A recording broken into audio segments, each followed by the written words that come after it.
then you naturally communicate with them. If you find yourself not naturally communicating with God, you're not a bad person. You're just consumed with other thought matter. When you're in love, if you get around some of these young people when they're getting married or newly married, right or wrong, they are consumed with that part of their life. That is how you're supposed to be with God. That's how you're supposed to be with God. And if you allow that to happen, then your wedding goes better, your marriage goes better, having your children goes better, raising your children goes better, sending them to college goes better. But if you're not consumed with that, then when pressure comes, as it does, then you cannot hear God accurately because He's not part of your current dealings. And that's true for everybody. If you're going to, your attorney will tell you, let me use a real estate agent. If you talk to a real estate agent, they will tell you that your offer is almost more important than your signing. Because that's what determines the guidelines for the closing, is what you do in your offer. So if you don't do the upfront work and say, hey, put anything you want in the offer and we'll sort it out at closing. No, that's not how it works. They're going to base closing off of what you did. Your attorney would tell you if you're in the midst of a situation, come on, you've watched enough TV programs and movies. If you got arrested today, what are you supposed to do? Call your attorney and don't say anything until your attorney is present. Don't do anything unless God is present in your mind. If you find yourself with God not present in your mind, what do? You stop, close your mouth, begin to count to 100 till you can calm down your mind and bring God back into the center. Because if God is not center, what are you going to do when you're at the theater and someone walks in with a gun? You think you're going to hear from heaven at that moment? No, you're going to be jumping, running. What do people do?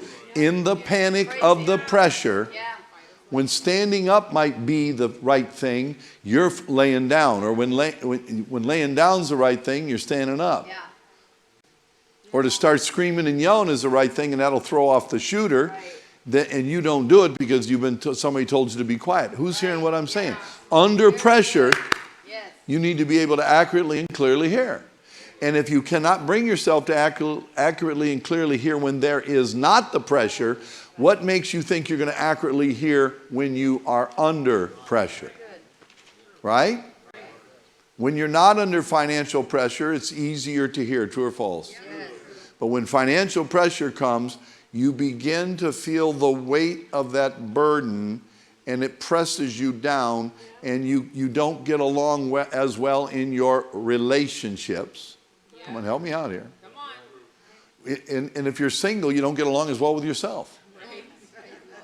You know what you're doing is not right, and yet you are doing it to bail yourself out because you are under pressure and cannot hear God. God always makes a way for escape, makes even your mistakes to prosper, but because of the pressure, we're talking about here in the voice of God, under pressure, under fire. The troops, come on, has everybody ever watched any of these programs where they're part of a special forces group or something, or a special team? They train over and over and over and over. Why? So when they get in the pressure of the moment, it's a natural reaction. They don't have to think about it. They know that when the door flies open, they do this. They know when the explosion takes place to blow open the door, they're going to do this. And they train on that over and over and over and over. And if you and I don't train over and over and over and over with God, speak to me, God, what do I wear? Speak to me, God, what do I eat? Speak to me. But see, you already know what you want to eat, but your bananas are bad. You don't know that the fish is tainted today. Who's hearing me? But if you check with God on everything, you don't find yourself in that dilemma. But you're going to be in that dilemma if you don't check first. Who's hearing? Yeah. All right. Just a quick review. God chose you and gifted you. Right. Although too many people born unique die a copy. Yeah, don't die. See, God built you unique, and yet you want to wear your hair like they're wearing it on TV. You want to wear your pants with holes in them. They don't even know why they wear their pants with holes, other than some movie star is wearing them, right or wrong. Somebody popular is wearing holes in their pants. No problem. I'm not speaking against holes in your pants, but why are they wearing it? Are they wearing it because they like holes in their pants? No, they like holes in their pants because somebody they like wears holes in their pants. So if you check with God and God says, I want you to wear pants with the holes in it, then I would wear pants with holes in it. But if he said no, then I wouldn't wear pants with holes in them. It's not, again, but if you bring it down to your personal preference, help me out here, you die a copy. You're not unique. Come on, right? You're modeling somebody here. Somebody's your hero and you're modeling them. Or you notice them and you do your life the way they do it. And you want to die an original, a uniqueness. You and I can receive a word from God and turn our life around, a nation around, a community around. It can be all turned around with one word from heaven. I could give hundreds of examples of that. Hope keeps us from drifting in our thought life. You think about when your thought life's wrong. Come on, you've had your thought life wrong. And I'm not talking about dirty things. I'm talking about you're thinking about finances. You're thinking about your marriage not being right. You're thinking about your parents don't care. Right? Your thought life. You have lost sight of hope. And the more you think on their failure, the more you lose hope. Then you begin to tally up. It's been 6 months. It's been 6 years. It's been 16 years.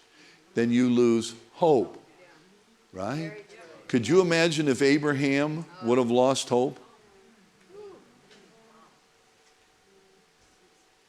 He is the father of our faith for a reason. The man held steady when there was no reason to hope. Who's hearing what I'm saying? But you see, what did God do in the beginning for Abraham? What did he do in the beginning for Abraham? He says, Abraham, I've called you. He removed from his current situation.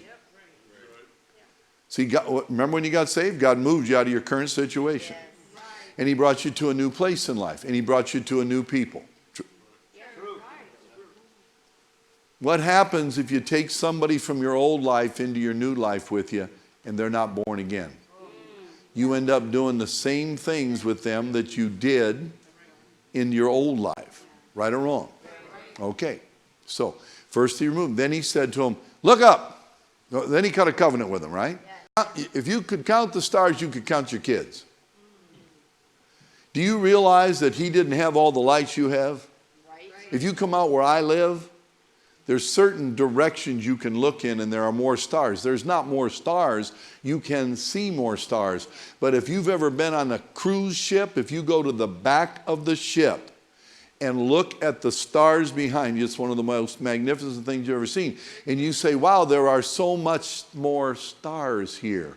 No, there are not. There are so much more stars to see because you don't have the competing light of the street lights and the tail lights. And are you hearing what I'm saying? Right? And the fog and the clouds and all the things. Who's hearing? All right? So you want to always maintain your hope. There's more than one of us watching this that has lost their hope. You have to force yourself back to hope. What's hope? Hope is the future. Because if you don't have hope, then it doesn't matter what you do. Come on, doesn't matter if you obey your parents. Doesn't matter what you do to your body.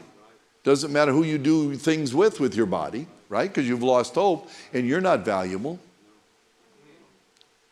Right or wrong? You lose your glory when you lose your hope. because then it's easy to compromise. It's not even compromise. It's easy to make any decision at any level that's negative, because what does it matter? Nobody loves me. Nobody cares about me. Even my own spouse, my wife, my husband doesn't love me. Then you lose hope. Yep. Good. Hope keeps us from drifting in our thought life. Jeremiah 29:11, there is always hope, because God is looking at you. And I want to tell you something. When he looks at you, he sees a good looking, 85 pounds lighter.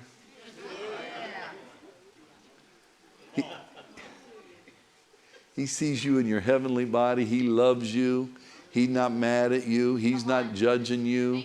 He's not come on, help me out here. He knows you sinned. He didn't find out when you confessed it. Right or wrong? He knows you. He loves you. He loved you when you were a sinner. He loved you as a saint. He loves you when you're a saint and you make a mistake.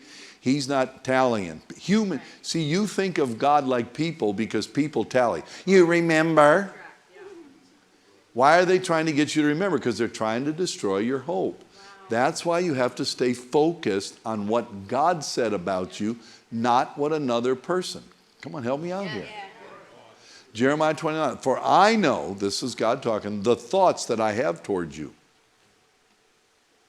You know, it doesn't matter how many times we say we love you. When one person yells at you, screams at you, whatever your thing is, do you know you rate everybody and rank everybody with that? Come on, help me out here.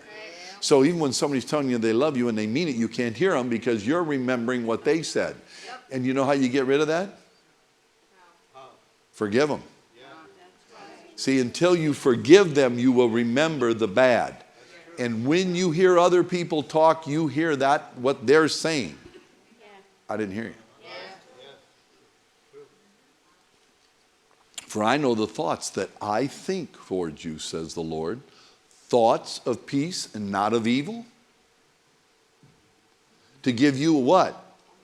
A future. Give you a future and a hope. So not only does he have a future for you, but there's a future beyond the future. That's good, yes. Hear me now. Yeah. See, because when you don't have a future, at my age, I'm supposed to be retired in mothballs somewhere. I'm supposed to be sitting around, waiting for the sun to come up. I'm doing more activity, accomplishing more, having more fruit than I've ever had because I have a future. I'm not looking at 10 more years, I'm looking at 65 more years. You say, how do you know you're right? How do you know I'm wrong? But I'm looking towards it, and when you look toward, if you're not looking towards the next 30, 40, 50 years, then you're getting older, you're feeling older, and you're acting older.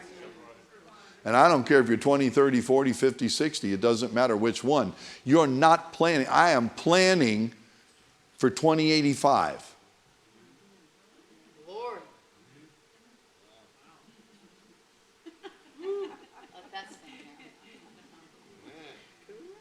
No, that's what I'm planning for. Too many of us are planning for tomorrow, or most of us planning for today and have no plan for. What are you doing tomorrow? I haven't figured it out yet. I know what I'm doing for the next 30 years. They don't know what they're doing tomorrow. Do you understand they've lost a hope? Do you understand that they don't need to do something? They don't need to be active. They don't need to save money. They don't need to invest in the kingdom because they're not planning on being here anyways. And if you're not planning on being here, then where's the future? The thoughts of peace and not of evil, to give you a future and a hope. To give you a future, that's ahead of you, and there's a hope ahead of the future. Let's go to Abraham real quick. What did he say to Abraham? You're going to have a child. Yeah. The guy's 85 years old and he's telling me he's having a kid. I'm kind of hoping God visits me. Now, I know you don't get it, and I know you don't want it, but I love kids. And everybody loves kids, but nobody wants anymore. If you love bananas, you want more bananas. When you stop liking bananas, you quit bringing bananas. You keep the ones you have, because it's too much work to dig up that tree. But you don't want no more bananas. So God comes to me at 85 and says, hey, Billy, look up. I'm going, come on, God. Now listen, I don't mean to bother anybody. Everybody live the life they want. But do you see my future thinking? Why don't you want to have a child? Because you don't think you can handle the energy of a child at this age. Help me out here. You don't think you can handle the finances of a child at this point. Right or wrong? I think I can handle the energy. I think I can handle the child. I don't know if I can handle the wife.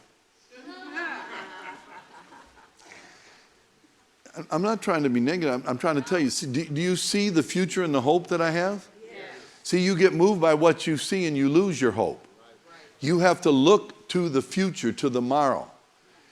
Romans 4:17 and 18. As it is written, I, God, as it is written, I have made you a father of many nations, in the presence of him whom he believed. God set this up with Abraham, and he gave him a future. He gave him a future. What are you planning on? What are you going to do in 30 years? I don't care how old you are. What are you going to do in 30 years? The 14-year-olds aren't thinking of 44. Do you know what that means? That means they can go home tonight, watch anything on YouTube they want. They can watch anything on TV they want. They don't have to exercise. They can have all the candy they want because they're not thinking of 44. They're thinking of 14. Yes. They have no future and hope. True or false? True. It's absolutely true. They're not thinking of tomorrow. When they're on Facebook and they're saying things and they're teenagers or in their 20s, they're not thinking about somebody interviewing them for a job. And that now the standard operating procedure is go to your social media outlets to discover who you really are. The first thing they do when they have trouble with one of these shootings or something is they go to social media and they go to their computers and they find out what websites they've been to and what. Because there's a precursor to these things. Who's hearing? See, don't lose your future and your hope. Hang on to God. Fight for what God said about you. Don't listen when people, and listen, I don't have the right to stop someone from saying foul things to me. Don't have that right. But I do have the right that while they're saying them, as I'm exiting, by the way, while they're saying those things, I'm thinking of what God says about me. They're saying what the devil says. They're a worker of iniquity. They're a representative of the devil. They're good people. You love them. You might be living with them.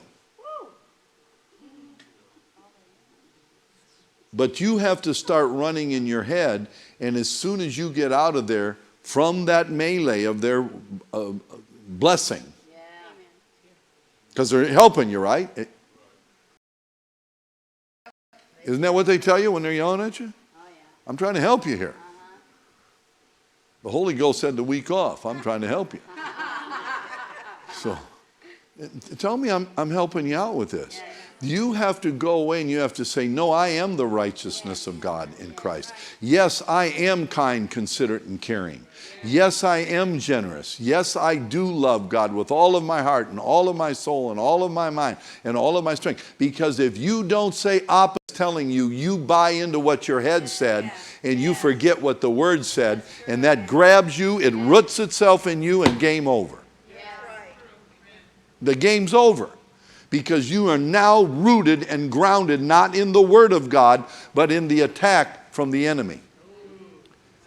And again, don't get mad. See, because what do? Come on. Somebody says something to you. What do?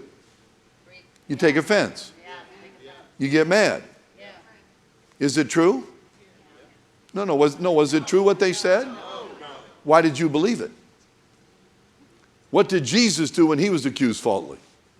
Who's your example? We're supposed to be like Jesus Christ. So when you get accused falsely, he stood mute because in himself he knows, I am the Son of God. Even though he's being whipped and beat and called a false whatever and you know, every bad thing, true or false, I'm not hearing you. See, in the presence of him who believed. Verse 17, God who gives life to the dead and calls those things which do not exist. He takes what doesn't even exist and he calls them as though they did. What? Anybody here been married? Got married? What do you say? That's my beloved. We're getting married. You're calling those things that are not, and you're a year away. Some of them are 2 years away. But they see themselves married. And like Joseph, right, with Mary, he decided that he had already decided. Therefore, he was a spouse to her. In his mind, he was married to her. Right or wrong?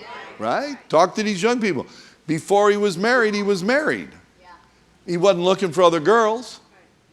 It wasn't that there wasn't other girls, and it wasn't that there weren't girls interested in him. He had already given that up because in his mind, hope and a future. It's when you lose your hope. I'm not hearing. That you hear wrong. And guess what? You will never begin to hear right until you forgive the one that's wrong. And you should have never taken the offense to begin with. So you have to say out of your mouth, I forgive them. I love them. Once you get this rooted and grounded in you, then you just do it. Right or wrong? See, I've already made my decision to be on the treadmill, so I don't have to think it through and confess, I'm going to get on the treadmill, I'm going to get on the treadmill. No, because I'm on the treadmill, and I'm looking to the hope in the future, right? Why are you exercising, Bill? I'm exercising because I'm looking to the future. And if I have an extra 20 pounds, it makes it tougher on my future. It wears out my joints more, puts more work on my heart. So when you eat that donut, when you had the third plate the other day, you were not looking to the future. That's true. You were caught up in the moment. See, I've had to make for my hope, for my future, I'm going to tell you what I'm doing. I'm not eating with people anymore. You ever go to the crowd? I had no intention. One of the people that loved me said, that's just your being my sampler plane. I can't afford, I'm not doing it until I'm mature enough. I'm not mature enough now. I can tell you, it called, I answered. I heard it call my name. I did. And then what they declared was the sampler place for me. I believed them instead of me. So now listen to me, since I'm not blaming them. They didn't force me. But I listened to them and forgot what I said, what I decided, what I declared, and I didn't even eat any of what you would call the really bad stuff or whatever, and I didn't have the dessert, and I didn't have that. I didn't have a roll. I didn't have those things, but I had more of what they had than what I needed. So I've decided that I cannot afford, I have to come, visit. If I do get a plate, carry it around, scrape it into the garbage, walk around, but not put a fork to my lips. Remember when he told the prophet, don't eat when you go to that land? Why? Because you get sucked into the land when you eat with the land. And these were all beautiful people. There was nothing wrong with the people I was with. There was something wrong with me. And me did not do his best because I folded under the pressure. Not pressure from them. Nobody was encouraging me to do anything. At least not eating more. Are you hearing me? I lost my future for that moment. I forgot what I was doing, and I violated my covenant with me, and I'm not strong enough. Who's hearing? Does this help you? Where you've lost your hope, you've lost your future. You don't believe they're going to come off drugs. You don't believe they're going to love you again. You don't believe that's going to be restored. When everything and anything can be restored. I'm encouraging you, like Abraham. Look for your future. Get your star to gaze at. Get what you need to see. Get your picture of when you were a little smaller. Find out what you need, and God will fulfill it.